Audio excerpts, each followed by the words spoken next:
ကျွန်တော်ကိုမိတ်ဆက်ပေးမှခွေးလေးရဗျာဒီခွေးလေးက RS ကန်နော် RS ကန်မဟုတ်ဒီကောင် Siberian ဗျာ Siberian ခွေးမျိုးစားလေးဖြစ်နေဗျာဒီကောင်လေးက30ရက်သားလေးပဲရှိအောင်ပဲဗျာထိုင်းမှာပေါက်တာဗျာထိုင်းနိုင်ငံမှာပေါက်တာထိုင်းပေါက်ကလေးပဲဖြစ်တယ်ပြီးတော့ဒီကောင်ရဲ့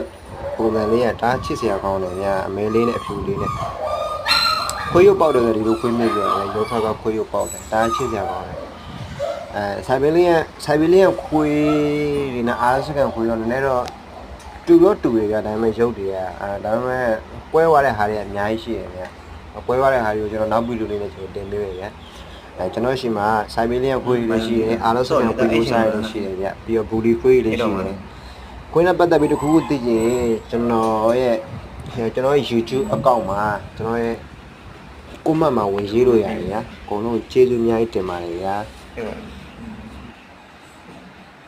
ဘာဖြစ်ရော